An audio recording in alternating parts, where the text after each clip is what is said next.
Salut, vous regardez une carte postale crypto. Vous allez investir pour la première fois. Je vais vous montrer une courbe et un site qui va vous donner un peu plus d'informations sur quoi vous allez investir. Lorsque vous voulez investir en tant que débutant, il y a quelques informations que vous devez savoir. Vous ne devez pas juste acheter en espérant juste que ça monte. Vous êtes complètement dans le flou. Aujourd'hui, je vais vous montrer deux outils, enfin une courbe et un outil qui va vous donner quelques informations sur les coins que vous pouvez acheter et quels vont être leur cycle de vie. D'abord, il faut savoir que chaque marché, chaque coin, chaque stock, chaque action a un cycle. C'est le cycle du marché. Actuellement, sur mon écran, il y est, c'est celui qui est très connu, c'est la psychologie des cycles du marché de Wall Street. Donc on voit que c'est une courbe qui est ascendante avec un pic, un second pic et ensuite une descente. Et ensuite on recommence comme ça, plusieurs fois. Si vous regardez bien cette courbe, en horizontal c'est le temps, mais il n'y a pas de notion d'unité, c'est-à-dire on ne sait pas si c'était des heures, des mois ou des années. Donc on peut vraiment étirer cette courbe. Et en hauteur, c'est le prix donc du coin dans notre cas. Et pareil, il n'y a pas non plus d'unité. Donc ça peut être des dollars, des euros, ou bien des milliers, des centaines de milliers, ou beaucoup plus. Donc c'est à voir en hauteur et en largeur. Une autre coupe qui est exactement la même en fait, qu'on va retrouver en fait dans ce que je vais vous montrer dans l'outil plus tard. Nous avons une courbe qui est beaucoup plus plate et qui remonte très rapidement pour avoir un double pic et redescendre pour revenir ensuite. Donc pourquoi cette courbe est importante? Déjà parce qu'elle se réalise tout le temps. Et je vais vous le montrer sur cet outil. Et cet outil, j'en avais déjà parlé. Et il s'agit de CoinGecko. Il y en a un autre qui s'appelle CoinMarketCap que vous pouvez aussi utiliser.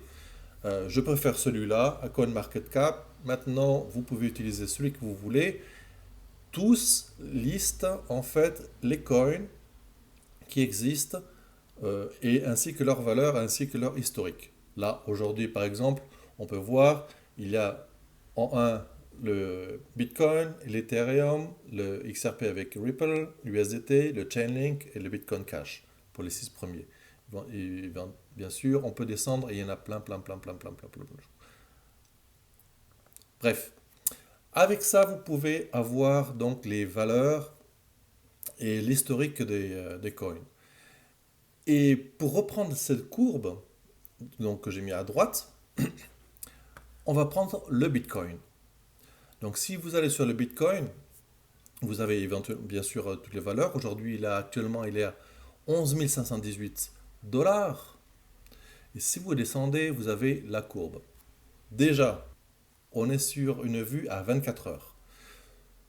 Je vous déconseille bien sûr de regarder toujours à 24 heures, ça ne sert à rien, c'est trop court. J'aime bien déjà regarder beaucoup plus loin. En général, je prends carrément le maximum.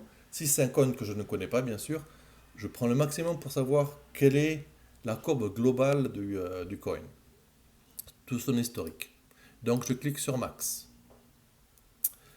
Et en cliquant sur Max, donc on voit que ça a augmenté en 2018 pour redescendre et ensuite remonter, redescendre, remonter, redescendre. Si on le compare à la courbe donc, que j'ai à droite, on voit des similitudes.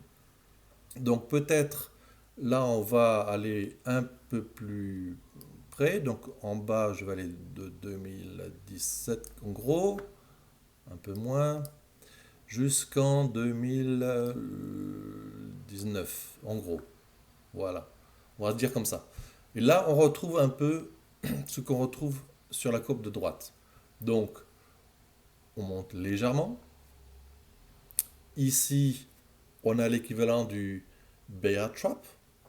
Donc on était au take-off, là c'est le bear trap, et d'un coup ça monte. On a ce qu'ils appellent là le new paradigm en haut, et ensuite ça descend et ça remonte. Là donc en bas, ici c'est le bull trap. Et on remonte, avec le Return to Denial, et ensuite on redescend petit à petit, pour redescendre carrément en début 2019, avec la grosse chute qu'on a eue autour de 3000 $. Donc par exemple, pour le cas du Bitcoin, voilà, on a déjà un cycle qui est exactement celui du cycle du marché.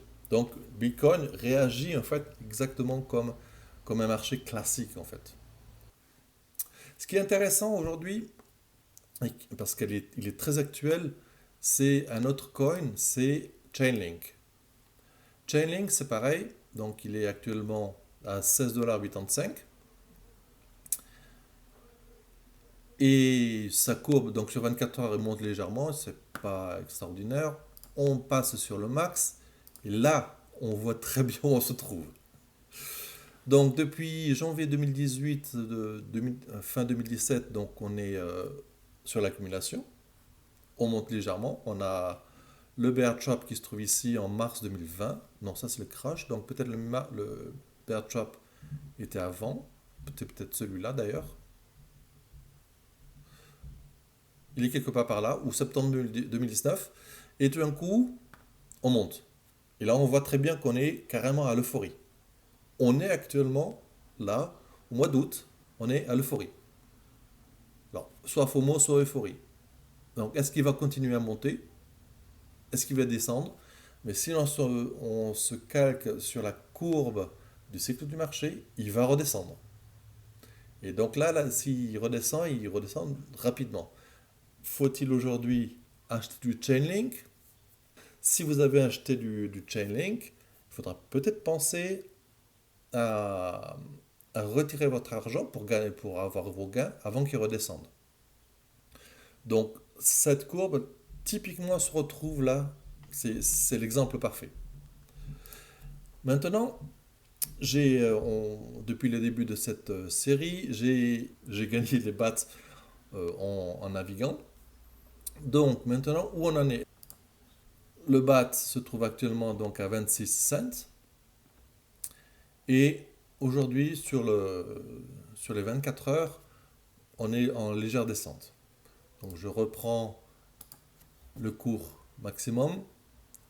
Et là, c'est beaucoup plus difficile de voir. C'est moins facile que par exemple Chainlink ou bien le Bitcoin. Donc vous voyez là, je vous ai montré sur 4 cours différents la courbe. Alors sur Chainlink, elle est vraiment visible, on sait très bien où elle se trouve, où on se trouve actuellement. Tous les marchés sont quasiment pareils et ce sont des cycles à chaque fois. Donc on peut les avoir plusieurs fois. Sur le Bitcoin, on l'a actuellement 2 fois. Il se peut que le troisième a commencé, si je ne me trompe pas. Et donc voilà. Ce qui est important, si vous voulez investir aujourd'hui, c'est que vous allez sur un site comme CoinGecko, vous prenez le coin que vous voulez, où vous avez en tête à droite la courbe que je vous ai montrée, donc là le cycle du marché, et vous comparez pour savoir où vous en êtes.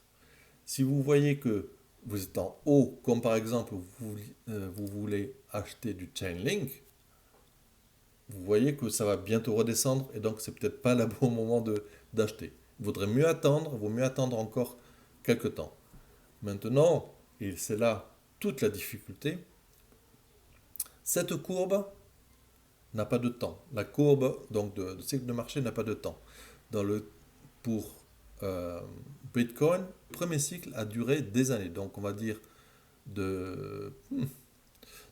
carrément de 2013 pour CoinGecko jusqu'à quasiment 2018. Donc ça fait quand même 5 ans. Pour avoir ça, 5 ans. Donc il faut être patient. La dernière fois, j'ai fait une vidéo sur la patience. Et c'est bien pour ça. Pour Chainlink, où on en est justement en haut, on est soit sur le côté FOMO ou bien Euphoria.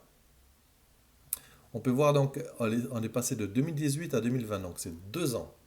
Donc 2 ans pour aller de la discovery jusqu'au blow-off. Donc si on a mis 2 ans, la transition et deflation à droite va peut-être durer 2 ans, 3 ans. Par exemple, sur le Bitcoin, ça a duré de 2018 jusqu'à 2019. Donc, ça a baissé pendant 1 an. Donc, quand vous investissez, si vous vous dites, je vais investir pour que dans 2 3 semaines, je double ou triple, regardez les courbes. On en est à l'année, à plusieurs années. Voilà, c'était tout pour aujourd'hui. Je vous remercie de m'avoir écouté. Si vous voulez avoir plus d'informations, n'hésitez pas à appuyer sur le petit bouton souscrire et sur la petite cloche pour savoir quand sera ma prochaine vidéo. Si vous avez des commentaires, laissez-les en bas, j'y répondrai. À très bientôt. Au revoir.